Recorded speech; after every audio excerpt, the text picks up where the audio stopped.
جاوەرنامی چۆن کەوتە بەڕقی بارزانی ئەو ڕۆژانەی کە بنەماڵەی بارزانی لە کەرج دەژیان و شۆکی هەرەسی دەسەڵاتەکەیان بەری نەدابوون. لەو کاتەدا چەند فەرماندە و کادرێکی گەنج بوونە فریادڕەست بۆیان و جارێکی دیکە پارتیان بۆ زیندووکردنەوە. یەکێک لەو گەنجانە جەوەرنامیق بوو کە دواتر تاپلەی سکرتێریەم حیزبە ڕۆشت. جەوهەر لە تەمەنی گەنجیدا ئەو کاتەی خوێندکاری کۆلێژی کارگەڕی و ئابووری بوو لە زانکۆی بەغدا. ساڵی 1965 پەیوەندی دەکات بە ڕیزەکانی یەکێتی قوتابیانی سەر بە پارتی دیموکراتی کوردستانەوە. لەناو پارتیدا لاوێکی چالاک و ڕۆشنبیر و خاوەن کەسایەتێکی سەنگین بوو، بۆیە هەرزوو دەبێتە جێی سەرنجی کوڕانی مەلا مستەفا ئیدریس و مەسعود بارزانی و دەگوازرێتەوە بۆ بارگای بارزانی لا چۆمان کە ئەمان نیشانی دەدات متمانەی ئەو بنەماڵەی بەدەست هێناوە. دوای یاژبەتاڵی شۆڕش لە بەهاری 1975 جاوەرنامیق بە وەفاداری بۆ بنەماڵەی بارزانی دەمێنێتەوە و لەگەڵیاندا دەچێتە ئێران و ئامادەنیە تەسلیمی عێراق بێتەوە. وەک چۆن دەیان هەزار پێشمەرگە و کادری و تەنانەت سکرتێری ئەو کاتی پارتی تەسلیم بوونەوە. جەوهەری فریادڕەست دوای دامەزراندنی یەکێتی نیشتیمانی کوردستان و هەڵگیرسانەوەی شۆڕشی نوێ لە باشووری کوردستان، بنەماڵەی بارزانی بە هەندان و دەستپێشخەری شای ئێران خێرا کەوتنە خۆ بۆ زیندووکردنەوەی حیزبە هەڵواشاوەکەیان. شای ئێران لەمەدا ئامانجیەوە بوو کە ڕێگە بگرێت لە هەڵگیرسانەوەی شۆڕش لە کوردستانی عێراق کە ئەم جارە با گڕوتینێکی نوێ و بەناسنامەی کۆمۆنیستێکی نوێ هەڵگیرساوە. بۆیە دەست بەجێ کەوتە پێدانی چەک و ئاسانکاری بۆ بنەماڵەی بارزانی تا پارتی زیندوو بکەنەوە و چەکدارەکانیان بنێرنەوە بۆ کوردستانی عێراق. کە خوبەرای زۆر لە جێشی عێراقی تدریبی ئەم جێشە ئەکەن و لە قیاداتی جێش ئەوی کە لە کوردستان مشتەرەکن لە حەرەکات خوبەرای ڕووسی مەوجودن لە تەختێت اشتراکەکەن. ئیدریس و مەسعود بارزانی کەوتنە کۆکردنەوە و ڕاستپارتنی ئەو کەسانەی جێی متمانەی بنەماڵەکەیانن تا جارێکی دیکە حیزب زیندوو بکەنەوە. بۆەوەیش سامی عەبدوڕەحمان و جەوەرنامیق لە ڕیزی کەسەیەکەمەکاندا بوون. ئەوانیش بە ناوی قیادە مۆقەتە دەستیان بەکار کرد. قیادە مۆقەتە هەرزوو چەکداریان ناردەوە بۆ کوردستان بە تایبەت ناوچی بادینان. ئامانجی یەکەم و کۆتایی ئەم دروستکردنەوەی قیادە مۆقەتە ڕێگەگرتن بوو لە گەشەکردنی شۆڕشی نوێ و یەکێتی نیشتیمانی کوردستان.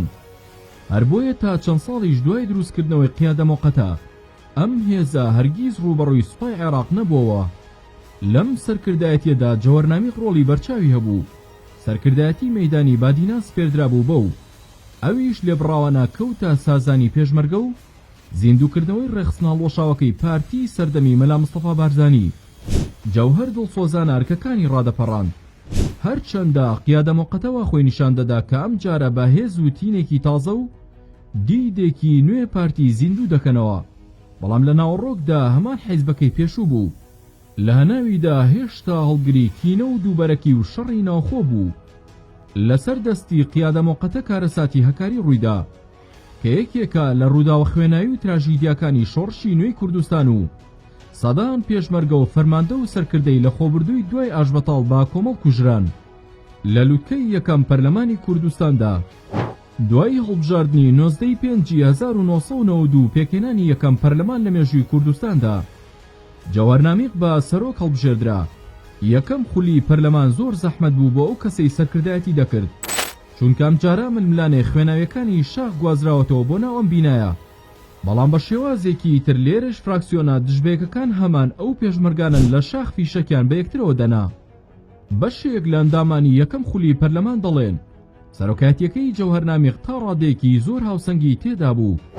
ئەو هەرچەندە پارتی بوو بەڵام لە کاتی گفتوگۆ و مشتومڕەکاندا هەوڵی دەدا حیزبایەتیەکەی ڕەنگ نەداتەوە بەسەر بڕیارەکانیدا. زۆر پێداگری لەسەرەوە دەکرد پەرلەمان ڕۆڵی یاسادانان ببینێن نەک کێبڕکێ حیزبی. دەیوت ئێمە لە سەرەتای بیناکردنی وڵاتێک داین کە هەموو شتێکی تێک چووە، بۆیە دەبێ ئەولەویەت بە دیسان دامەزرانەوەی پەیکەرەی حکوومەت و پرسە تەشریعیەکان بدەین. لە دووەم ساڵی پەرلەماندا دیسان تەرمایەکانی شەڕی ناوخۆ دەرکەوتنەوە. پەرلەمانی کوردستان بەدەر نەبوو لە پریشکی ئەو ئاگرا. جەوەرنامیق دەیویست کە پەرلەمان بێلایەن بێ و ڕێگە بگرێ لە تەشەنەسەندنی، بۆیە بە چالاکیەکی مەدەنی لەگەڵ بەشێکی زۆر لە ئەندامانی پەرلەمان بڕیاری مانگرتنیان لەناو بینای پەرلەماندا وەکو ناڕزایەتیەک دژی بەکارهێنانی هێز لەناو بینای پەرلەماندا جەوهەرنامیق ناڕەزایەتی توندی نیشاندا و بەیاننامەی ڕسمی دەرکردووە، وەک ناڕەزایەتیەکیش دوو جار کۆبوونەوەی پەرلەمانی بردۆتە دەرەوەی بینای پەرلەمان و لە دەشتایەکانی دەوروبەری هەولێر کۆبوونەوەی کردووە. دژایەتی سیوێکی ئاب. ئێوارەیەک پێش سیوێکی ئاب جەوهەرنامیق لە ماڵی خۆی لە پیرمام لەسەر مێزی نان خواردن قسە بۆ میوانەکان دەکات. ئەو دەزانێت کە چوونەوە بۆ ناو هەولێر لەلایەن پارتی و ئاسان نییە، بەڵام دەڵێت هەموو شتێ لەوانەیە ڕوو بدات. سەعات 8 بەیانی ڕۆژی سیوێکی ئاب جەوهەرنامیق ئاگادار دەکرێتەوە کە هەولێر خەریکە ئازاد دەکرێت. ئەویش بە پەلا خۆی دەگەێنێتە مەکتەبی سیاسی پارتی تا بزانێت چی ڕوودەدات. لەوێ دەبینن جەوهەریش وەک زۆر کەسی تری ناو مەکتەبی سیاسی نازانێت چی ڕوویداوە و چۆنم هاوکێشەیە ئاوا هەڵگەڕاوەتەوە. کاتێک کە دەبیستێ بینای پەرلەمان لەلایەن گاردی کۆماری عێراقەوە داگیر کراوە و حوشەکەی پڕیەتی لە دەبابەی سوپایەن فالچی بەعس، جەوهەر زۆر نیگەران دەبێ، هەر بۆیە بەیاننامەیەک بە ناوی سەرۆکاتی پەرلەمانەوە دەردەکات و داوای هەرچی زووتری چوونە دەرەوەی سوپا و سەربازی بەعس دەکات لەناو بینای پەرلەماندا. ئەم بەیاننامە و ناڕزایەتی جەوهەرنامیق ئازایەتی و بوێری زۆری تێدا بووە بۆ ئەو کاتە، چونکە هەموو پارتی شاگەشکە بوون بە چوونەوەیان بە هەولێر، ئیتر بێ ئەوەی بزانن چۆن گەڕاونەتەوە. بەڵام جەوهەرنامیق دەزانێت چ کارەساتێک ڕوویداوە. 4 ڕۆژ دوای سیوێکی ئاب جەوهەرنامیق یەکەم کۆبوونەوەی پەرلەمانی کوردستان ناباتە بینا داگیرکراوەکەی پەرلەمان، بەڵکو لە مزگەوتی گەورەی شەقڵاوە کۆبوونەوە دەکات. فرانسۆ هەریری کە سەرۆکی فراکسیۆنی پارتی و یەکێکە لە هەرەمتمانە پێکراوەکانی بنەماڵی بارزانی لە کۆبوونەوەکەدا سەرسوورمانی خۆی لەوە دەردەبڕێکە چۆن بینای پەرلەمان ئازاد کراوە کەچی لە مزگەوتی شەقڵاوەدا کۆبوونەوە دەکات.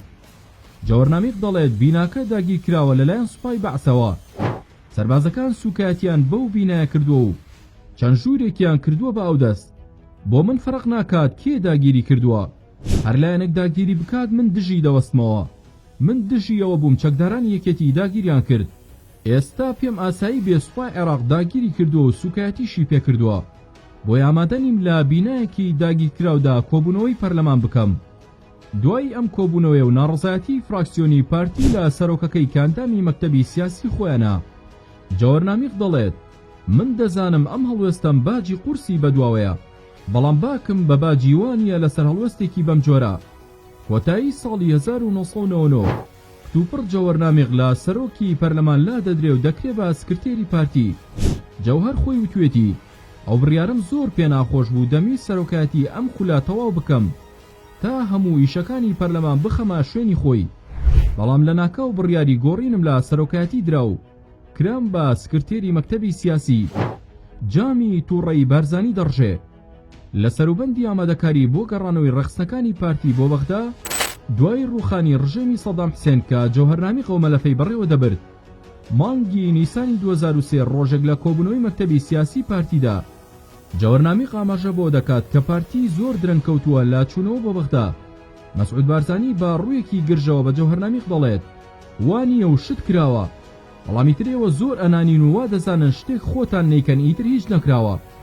دوای ئەم قسە زبرەی مەسعود بارزانی ئیتر جەوهەرنامیق زۆر زویر دەبێ و یەکسەر بڕیار دەدات واز لە ئیدارەدانی مەلەفی چوونەوە بۆ بەغدا بهێنێ. ئەو واسێنانە نە بە بارزانی وتو نە بارزانیش هەرگیز لێی پرسیەوە. ئەم قسە زبرەی بارزانی کەلێنێکی وەهای خستە نێوان جەوهەرنامیق و مەسعود بارزانیەوە تا ئەو ڕۆژەی مرد کەلێنەکە بە هیچ نێوانگیری و ئاشتەواییەک پڕ نەبووەوە. لە دوای و تێکچوونەی نێوانیان بارزانی و جەوهەرنامیق تا 6 ساڵ دواتر نەیەکتریان بینی و نە قسەیان پێکەوە کرد. بەهاری 2009 با هەوڵی چەند کەسێک دیدارێکی نێوان مەسعود بارزانی و جەوهەرنامیق ڕێکخرا. لەوێدا هەندێ ڕاز و گلەیەکان یەکتر دەگۆڕنەوە. بارزانی پێی دەڵێت دواتر لە دانیشتنێکی تردا پێکەوە کۆتایی بەو کێشانە دەهێنین، بەڵام جەوهەرنامیق دەڵێت بەم نزیکانە دەچمەوە بۆ سوید و موعیدی دکتۆرم هەیە. مەسعود بارزانی داوای لێ دەکات موعیدەکە دوا بخات تا کۆبوونەوەکە بکەن، بەڵام جەوهەر دەڵێت ناتوانم ئەو موعیدە دوا بخەم. ئیترەمە دوایین دیدار و دوایین قسەی مەسعود بارزانی و جەوهەرنامیق بوو بۆ هەمیشە. ئێوارەی نەورۆزی ساڵی 2011 جەوهەرنامیق لە سوید کۆچی دوایی کردو لەسەر وەسیەتی خۆی تەرمەکەی هێندایەوە لە گوندەکەی خۆی لە گەرمیان کە ناوی بەرلوتە بە خاک سپێردرا.